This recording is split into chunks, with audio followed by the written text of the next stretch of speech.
শুভ সকাল শ্রোতা বন্ধু, সবাইকে স্বাগত জানিয়ে শুরু করছি অভিজ্ঞাপন। 1 মার্চ, আজকের এই দিনটিতে বিশ্বজুড়ে পালিত হয় বিশ্ব নাগরিক সুরক্ষা দিবস বা বিশ্ব সিভিল ডিফেন্স দিবস। দুর্যোগ মোকাবেলায় নাগরিক সচেতনতা বৃদ্ধি করা এবং সিভিল ডিফেন্স বা নাগরিক সুরক্ষা কর্মীদের আত্মত্যাগের প্রতি শ্রদ্ধা জানানোই এই দিনটি পালনের মূল লক্ষ্য।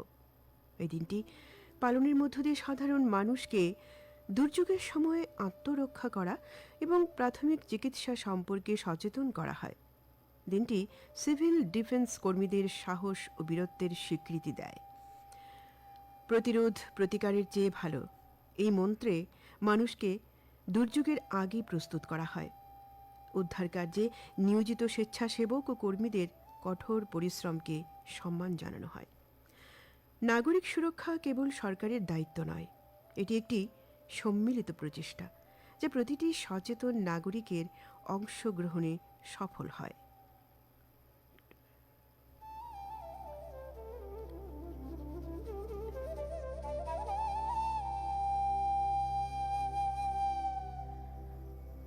শ্রোতাবন্ধু, আজ আরও একটি বিশেষ দিন, ওয়ার্ল্ড সি গ্রাস ডে বা বিশ্ব সমুদ্র তৃণ দিবস। আজ সমুদ্রের তলদেশের এই অমূল্য উদ্ভিদরাজি এবং আমাদের পরিবেশ রক্ষায় তাদের ভূমিকা সম্পর্কে সচেতনতা বাড়াতে জাতিসংঘ এই দিনটি ঘোষণা করেছে 2023 সালে। সমুদ্রের অগভীর জলে জন্মানো এক প্রকার সপুষ্পক উদ্ভিদ এই সমুদ্র তৃণ বা সামুদ্রিক ঘাস, যা সমুদ্রের তলদেশে বিশাল তৃণভূমি বা চারণভূমি তৈরি করে। এগুলি কার্বন শোষণে বনের চেয়েও বেশি কার্যকর হতে পারে। এই সমুদ্র তৃণ বায়ুমণ্ডল থেকে প্রচুর পরিমাণে কার্বন ডাই অক্সাইড শোষণ করে, যা বিশ্ব উষ্ণায়ন কমাতে সাহায্য করে।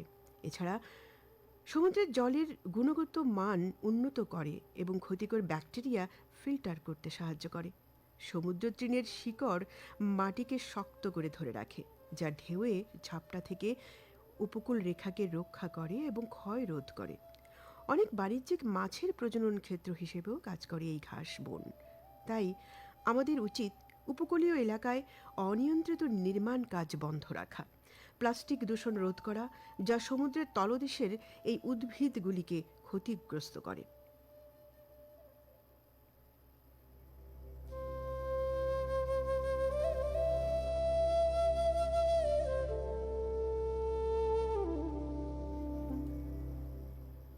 বৈষম্য দূর করা কোনো দান নয়, এটি প্রতিটি মানুষের মৌলিক অধিকার।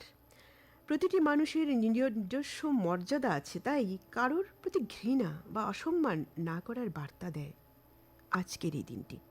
কেননা আজ জিরো ডিসক্রিমিনেশন ডে বা শূন্য বৈষম্য দিবস।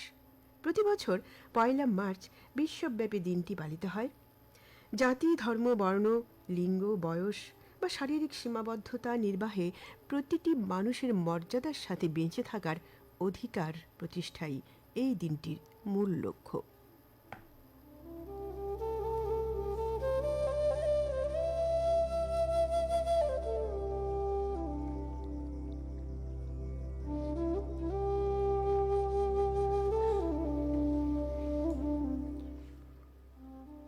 শ্রোতাবন্ধু, আমরা চলুন ফিরে দেখি আজকের দিনের ইতিহাসের পাতায়। 1640 সালের আজকের দিনেই ব্রিটিশরা মাদ্রাজে বাণিজ্য কেন্দ্র স্থাপনের অনুমতি পেয়েছিল তৎকালীন ভারতের শাসকের কাছ থেকে। 1776 সালের আজকের দিনে পুরাধার চুক্তি স্বাক্ষরিত হয়েছিল মারাঠা ও ব্রিটিশ সেনাবাহিনীর মধ্যে।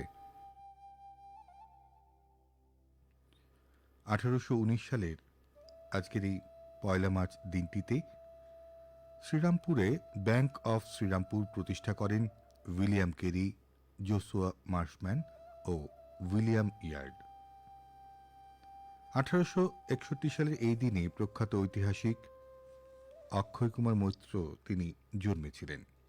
আর 1917 সালের আজকের এই দিনেই বিশিষ্ট ভারতীয় লেখক কর্তার সিং দুগ্গালের জন্ম হয়েছিল। তিনি ছোট গল্প, নাটক, উপন্যাস লিখেছিলেন। তিনি অল ইন্ডিয়া রেডিও পরিচালক হিসেবেও দায়িত্ব পালন করেছিলেন এবং 1988 সালে ভারত সরকার তাকে পদ্মভূষণ এবং সাহিত্য একাডেমি ফেলোশিপ প্রদান করেছিল। এবং সেই সাথে আজকের এই দিনটি আমাদের যে সমস্ত শ্রোতা বন্ধুদের জন্মদিন, বিবাহ বার্ষিকী কিংবা বিশেষ কোনো দিন, তাদের প্রত্যেককে জানাই আকাশবাণী পরিবারের পক্ষ থেকে আজকের দিনের অনেক অনেক অনেক শুভেচ্ছা।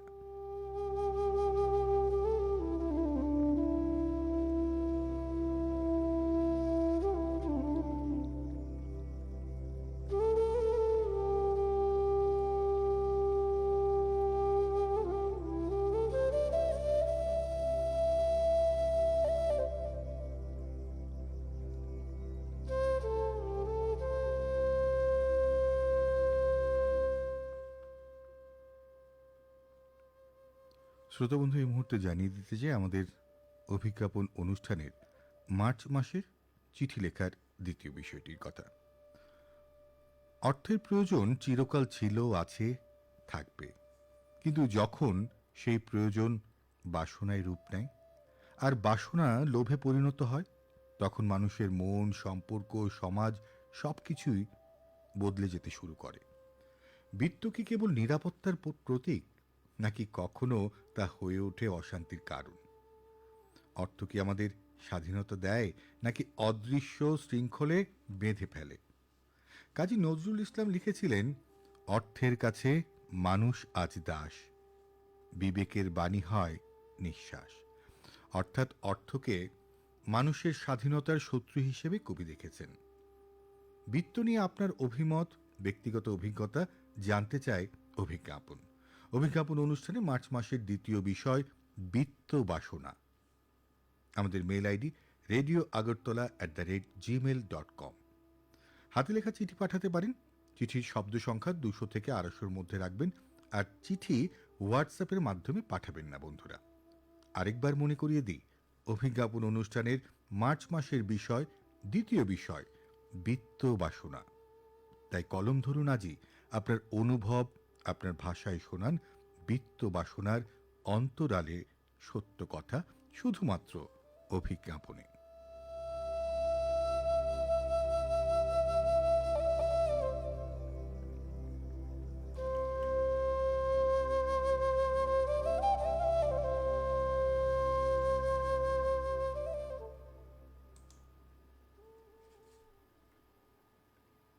শ্রোতবন্ধু, আমাদের আজকের প্রথম চিঠিটি লিখেছেন কেশব চক্রবর্তী, আগরতলা থেকে।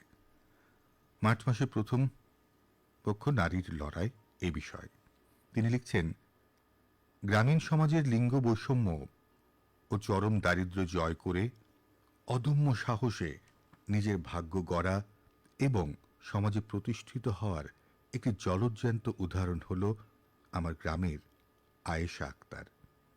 পরিবার ও সমাজের প্রতিকূলতাকে হারিয়ে তিনি আজ এক উজ্জ্বল দৃষ্টান্ত।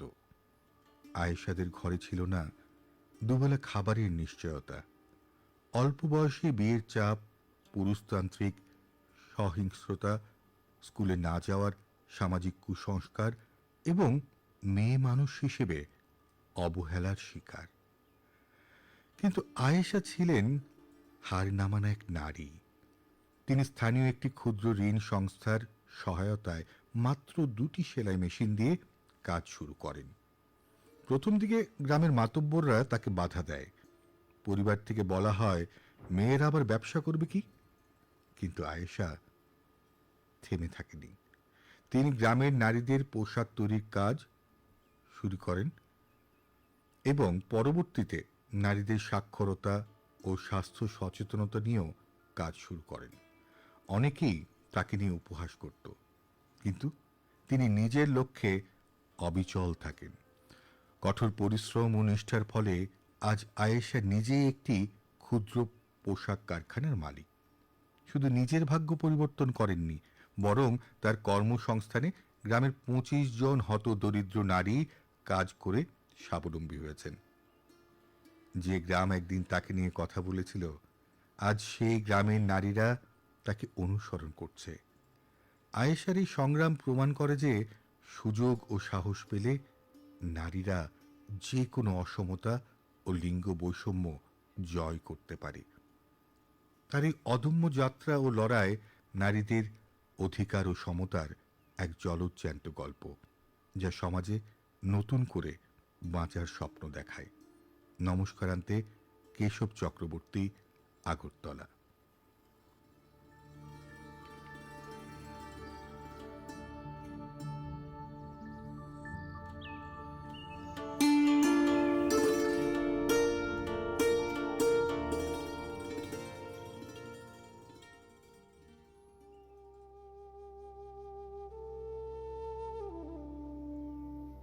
লিখছি তোমায় পর্বে। এবারে যে চিঠিটি পড়ব সেটি লিখেছেন নাজির হোসেন বিশ্বাস, হরিহরপাড়া, মুর্শিদাবাদ, পশ্চিমবঙ্গ থেকে, বিত্ত বাসনা বিষয়ে। প্রিয় অভিজ্ঞাপন, আমরা আজ বিত্তশালী বা বিত্তবান হওয়ার দৌড়ে সামিল হয়েছি। সকলের মতো আমিও ছুটছি কিভাবে আরও বিত্ত বৈভবের মালিক হওয়া যায়। তার জন্য অসম প্রতিযোগিতা চলছে সকল ক্ষেত্রে। শুনেছি মাটি টাকা, টাকা মাটি, কিন্তু মানছে কজন, শুনছে কে? বিত্ত বাসনা আমাদেরকে আপাদ মস্তক গ্রাস করে ফেলেছে। তাই তো আমরা মানুষ থেকে নীতি নৈতিকতা বর্জিত ফানুষ হয়ে উঠেছি। মানুষের মধ্যে ক্রমশ জন্ম নিচ্ছে উচ্চাকাঙ্ক্ষা।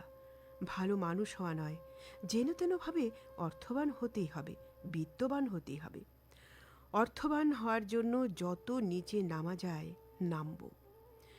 সুকুমার মতে ছেলে মেয়ের মধ্যেও এখন অর্থ চিন্তা, স্বার্থপরতা ক্রমবর্ধমান হারে বেড়ে চলেছে।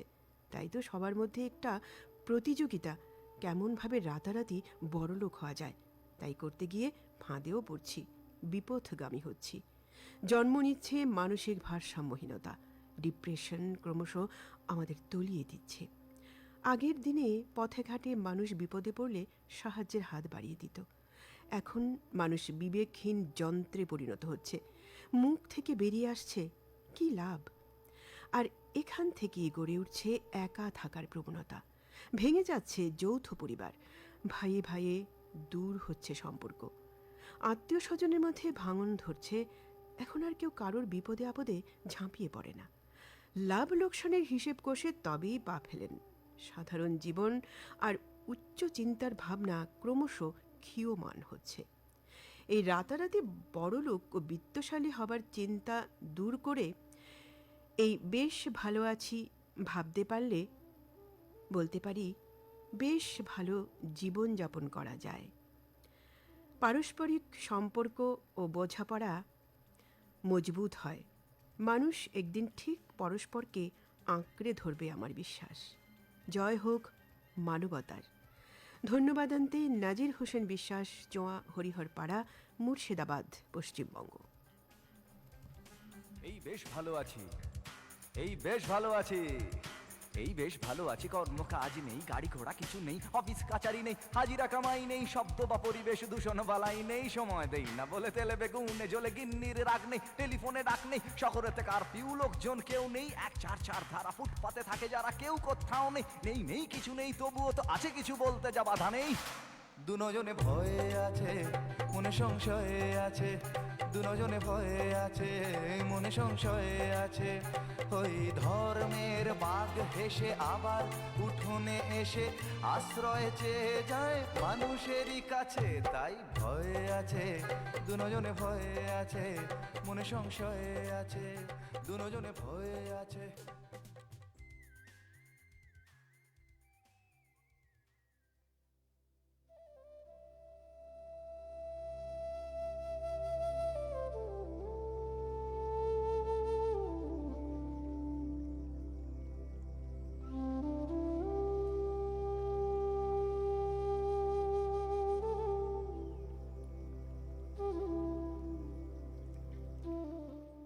শ্রোতাবন্ধু এবারে চিঠিখানি লিখছেন বালুরঘাট, দক্ষিণ দিনাজপুর থেকে বিধানচন্দ্র সান্যাল।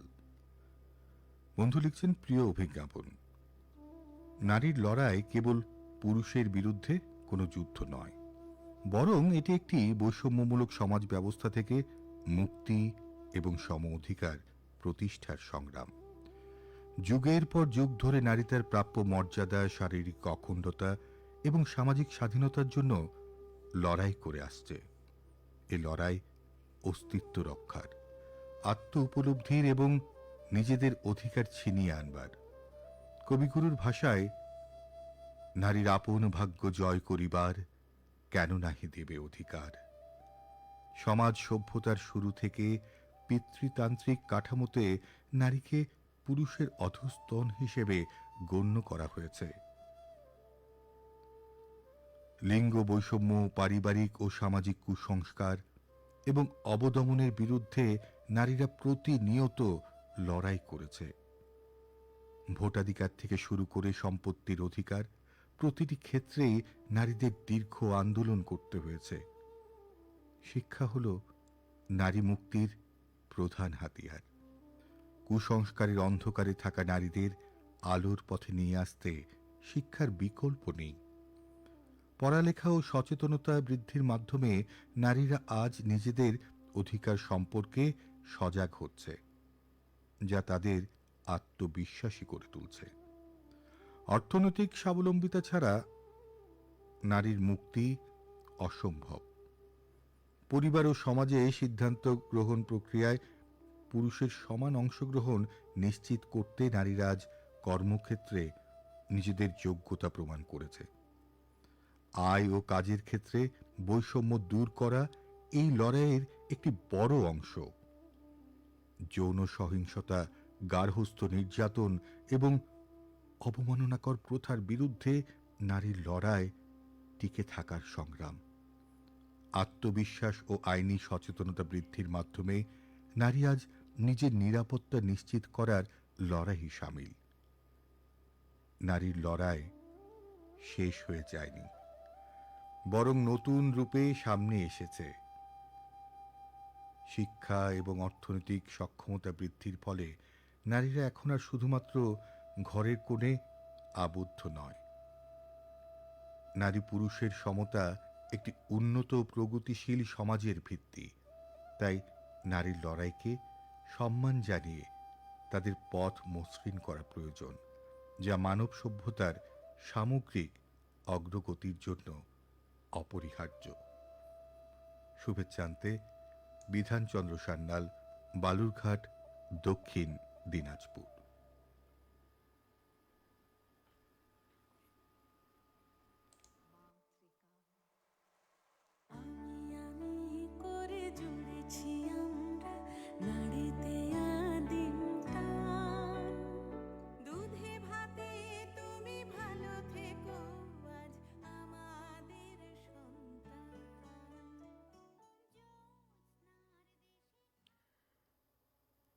আজকের শেষ চিঠিখানি পড়ছি, যেটি লিখেছেন প্রদীপ কুমার দাস, শ্রীরামপুর, হুগলি থেকে।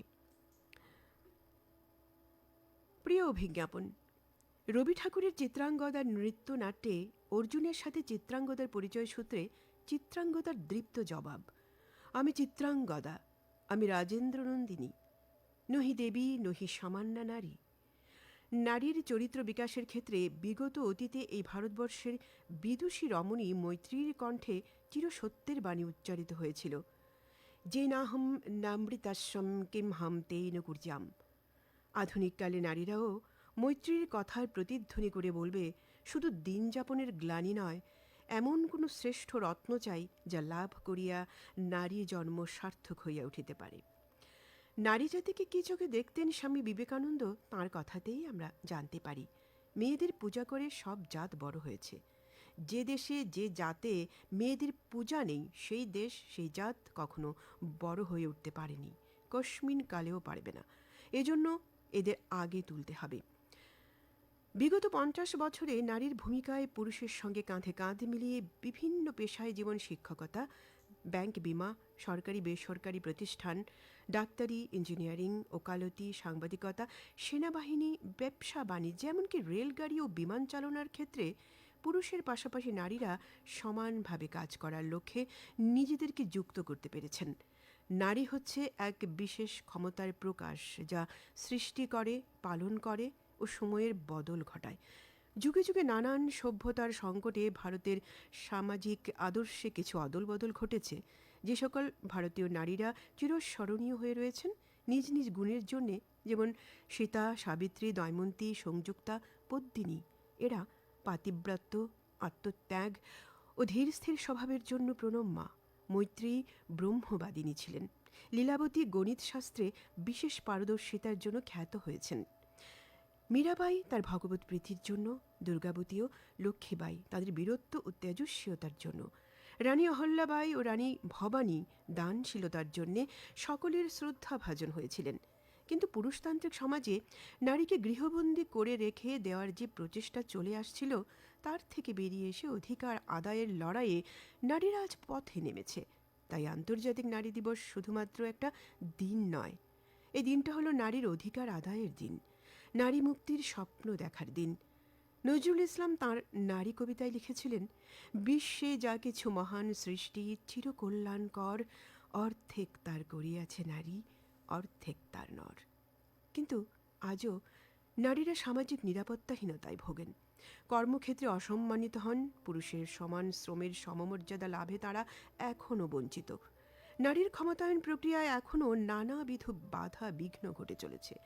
বছরের প্রতিটি দিনই যদি উপযুক্ত ক্ষেত্র ও ন্যূনতম সুযোগের সদ্ব্যবহার করে প্রতিটি পুরুষ ও নারী যদি দৃঢ় বিশ্বাস করে শুরু করে যে নারীর বিকাশ মানে পুরুষেরও বিকাশ, পুরুষেরও কল্যাণ, তবেই প্রতিটি নারীর ক্ষেত্রে সেই দিনগুলি হবে সফল নারী দিবস ও নারীর লড়াইয়ের সঠিক সার্থকতা। নমস্কার আনতেই বিনয়াবনত ডাক্তার প্রদীপ কুমার দাস, শ্রীরামপুর, হুগলি।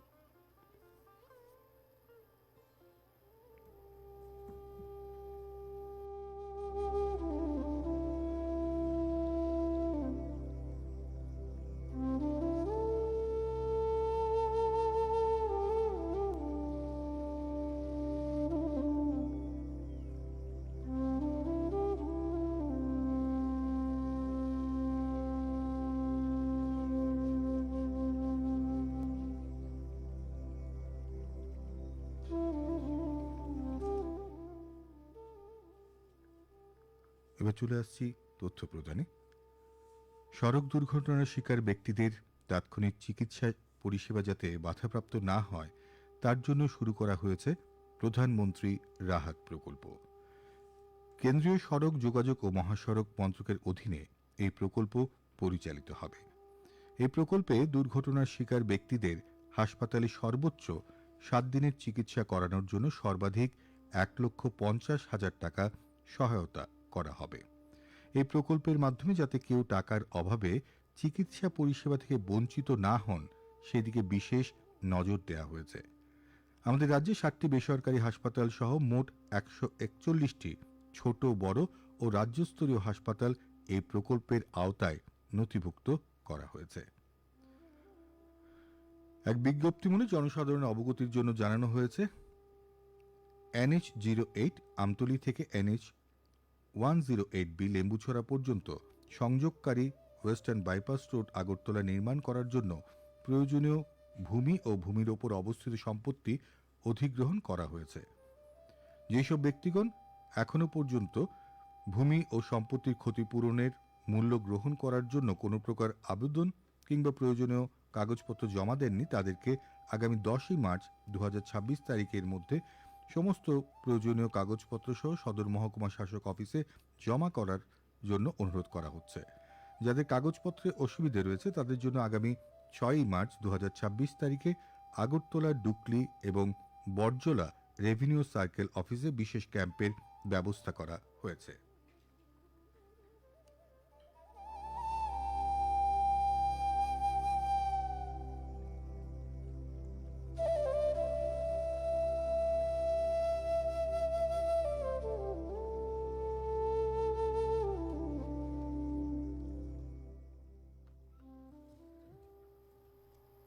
শ্রোতাবন্ধু, স্বাস্থ্য সম্পর্কিত কথায় ছোট্ট করে আপনাদের সঙ্গে ভাগ করে নিচ্ছি।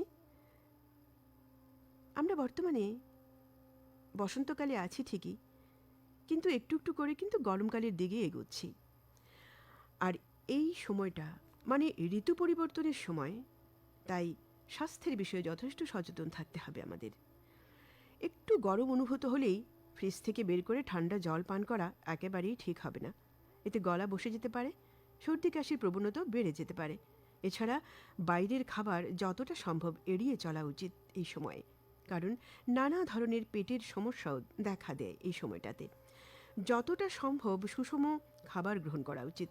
প্রচুর পরিমাণে শাকসবজি ও ফল খাওয়া প্রয়োজন এবং অবশ্যই শরীরকে হাইড্রেটেড রাখতে প্রচুর জল পান করা উচিত। এসব সাধারণ কিছু নিয়ম মেনে চললেই ঋতু পরিবর্তনের সময় যে কোনো শারীরিক সমস্যা থেকে আমরা কিন্তু নিজেদের বাঁচাতে পারবো। আর শ্রোতা বন্ধুরাও নিশ্চয়ই এসব কিছু মেনেই চলেন, তাই তো? তো আজ এই পর্যন্তই স্বাস্থ্য কথায়। চলে যাচ্ছি কর্মখালী বিষয়ে। কর্মপ্রার্থী বন্ধুরা যারা অপেক্ষা করে রয়েছেন তাদের জন্য একটি কাজের খবর জানিয়ে দিচ্ছি। বিএসএনএল এর সিনিয়র এক্সিকিউটিভ ট্রেনি পদে নিয়োগের জন্য অনলাইনে আবেদনপত্র আহ্বান করা হয়েছে। মোট শূন্যপদ 120টি। শিক্ষাগত যোগ্যতা বিই বিটেক হতে হবে। বয়স 21 থেকে 30 বছর। আর সংরক্ষিত ক্ষেত্রে যথারীতি ছাড় রয়েছে। অনলাইন আবেদনের শেষ তারিখ 7ই মার্চ। কম্পিউটার ভিত্তিক পরীক্ষা কেন্দ্র আগরতলা সহ সারা দেশের শতাধিক শহরে। আরও বিস্তারিত জানতে আপনারা লগ ইন করতে পারেন www.bsnl.co.in এই ওয়েবসাইটে। তো জানিয়ে দিলাম কর্মপ্রার্থী বন্ধুদের জন্য কাজের খবর।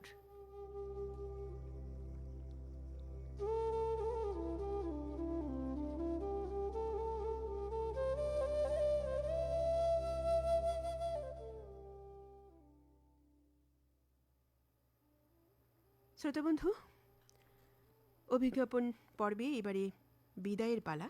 সময় বলছে এবার যেতে হবে, তাই যাবার আগে আপনাদের জানিয়ে দিই আজকের আকাশ কেমন থাকবে। আবহাওয়া দপ্তর থেকে প্রাপ্ত তথ্য অনুযায়ী আগামী 24 ঘন্টায় আকাশ কিন্তু অংশত মেঘলা থাকবে আর ভোরের দিকে কুয়াশা থাকবে। দিনের সর্বোচ্চ এবং সর্বনিম্ন তাপমাত্রা থাকতে পারে যথাক্রমে 32 ডিগ্রি সেলসিয়াস এবং 17 ডিগ্রি সেলসিয়াসের আশেপাশে।